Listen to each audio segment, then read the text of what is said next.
Direct substitution,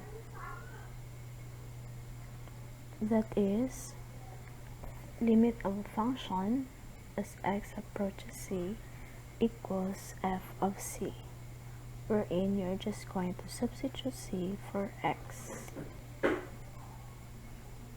Example, limit of 1 plus 3x as x approaches 2 equals 7. And then if you're going to solve for f of c, just substitute 2 to c or to x. So it will become 1 plus 3 times 2. So 3 times 2 is 6 plus 1 is 7. So they are now equal.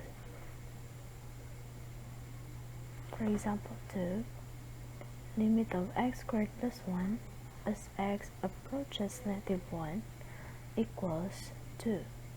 So if your c is -1, just substitute it to the x. So -1 squared is 1 plus 1 is 2. They are equal. Next, limit of the absolute value of x as x approaches 0 is 0. So if c is 0,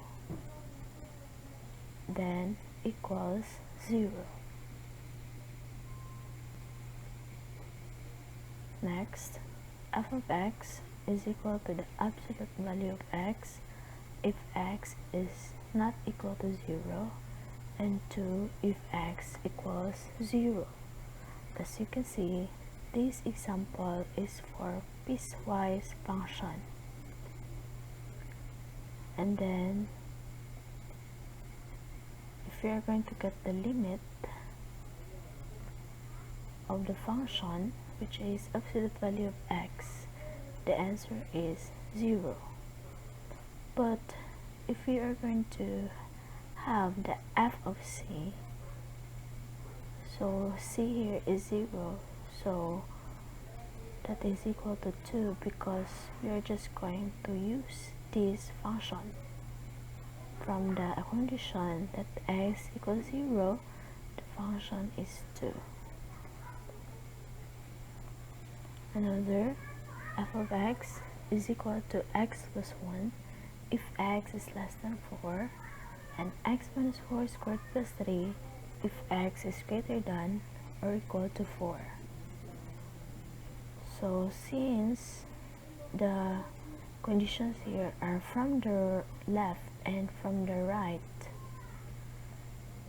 automatically the answer of the function, limit of function, does not exist. So one-sided limits are not, or both sides of the limits, left and right, are not equal, so does not exist. But if we are going to use f of c or f of x, where x is 4, so as you can see, the condition here, which has an equal sign, is this function, x minus 4 squared plus 3. So if your c or x is 4, so 4 minus 4, 0, and then you squared it, 0 plus 3 is 3.